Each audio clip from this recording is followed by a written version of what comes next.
Let's talk about random number generation in Excel. So as usual, the data I'm using here is linked below. I want to just use a function called equals RAND today. There's a couple different random number generators built into Excel. I'll do RAND between separately. And you can use them in combination, do some cool stuff. But I just want to show you, I don't know, 2-3 things we can do with equals RAND. It's the simplest formula you'll ever use in Excel. Equals RAND, you just do open parenthesis, close parenthesis, that's it. You don't tell it anything. It doesn't need any parameters to run. So that's it. Equals RAND, open parenthesis, close parenthesis, you hit enter, and it's going to give you a random number between 0 and 1. So it'll just give you a decimal between 0 and 1, and you see that, okay? It's useful in a lot of different ways. I use it in some particular ways, so I'll show you a couple of the basic ways. So one of the things I do is, like, for instance, when I make a test for my business stats students, they'll do all those in Excel. Then if I have data that I've kind of sorted and moved around and stuff, I can re-randomize it back into a form that won't be recognizable. Now again, if you want true random number generation, this is not a quantum computer. Without quantum computers, you can't do such a thing. So it's not actually perfectly random, but it's random enough for most things. Okay, so if you have equals RAND here, what I mean by sorting things back into a particular order is something like this. So let's say we have 28 people here, and we want to sort them into 7 groups of 4 in no particular order, and that way each group is randomized. So I created equals RAND here. I then can double click this down. So if I just change my cursor here, double click down. Now I have 28 random numbers. So each person has been assigned. Lucas has a number, Laurel has a number, etc., etc. And so then if I want to randomize the people, I can just highlight all of them and then data sort. And if you sort by the random number, which is in column D, and it doesn't matter smallest, largest, largest, smallest, it'll put them in some order. So there you go. Now you have 7 random groups of 4.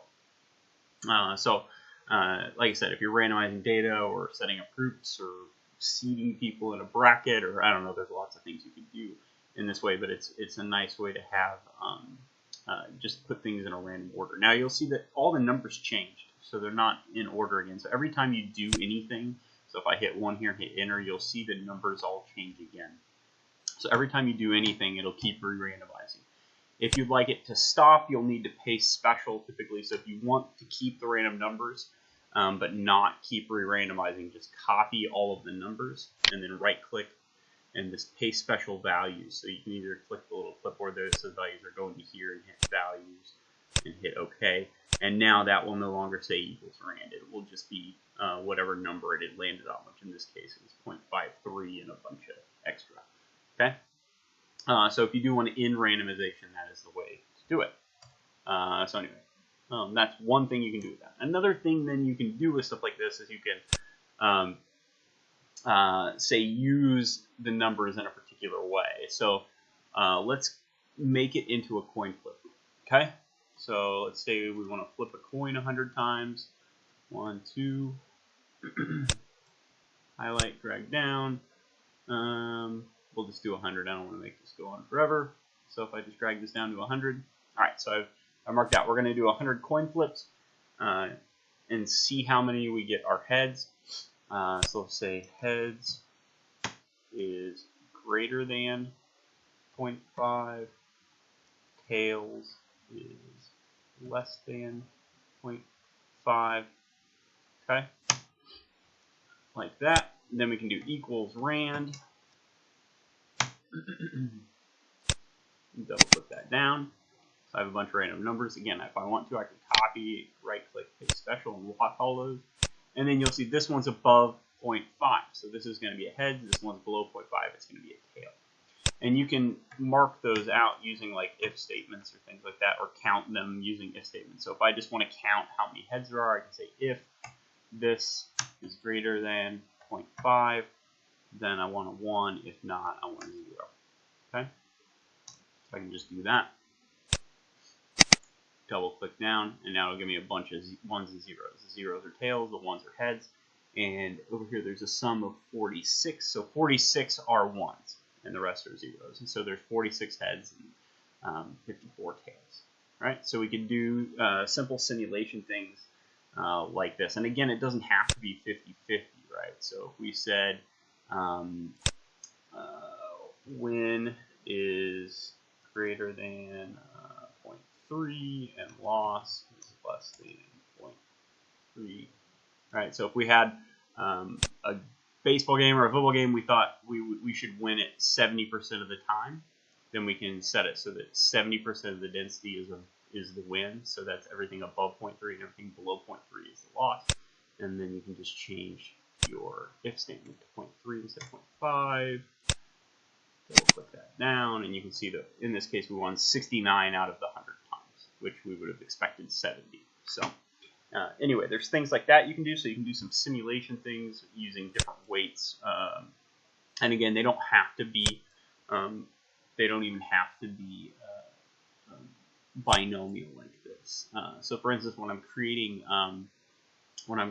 data and I want it to look normal, so if I have something I want to do in class and I want data to look normal, we know things below like -3 standard deviations are 0.0015. So the probability of something being outside of -3 standard deviations on a normal curve is this, and then below -2 would be let's see, 0.025.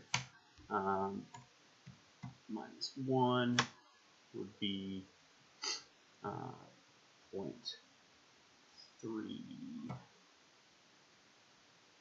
Oh no, not 0.3, 0.16. Right. So we can build out like a normal curve. The median obviously is at 0.5, and then on up. And so what I can do is I can run a string of those random numbers, and then if I know what these cutoff points are, so if we have a distribution with an average of say 10 and a standard deviation of 1, 9, 8. So there's 1 standard deviation below average, 2 standard deviations below average, 3 standard deviations below average. Then I can actually use random numbers to generate things in those ranges.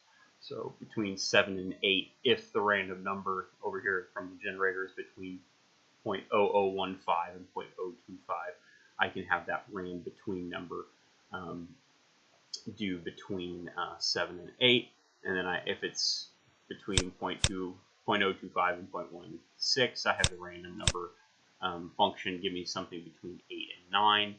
And I'll do RAND between at some point. I'll kind of show you how to do that, but you can do equals RAND between 8, 9.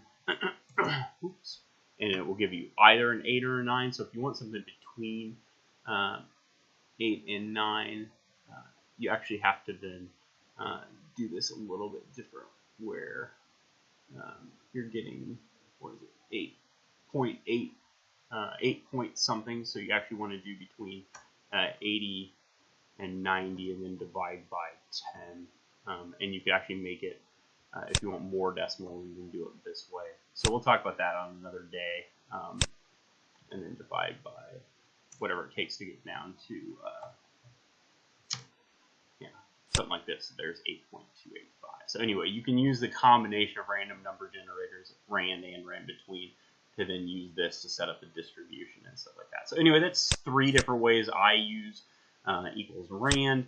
You can probably start trying to find other ways. It's a pretty useful little tool, and it's real simple to use.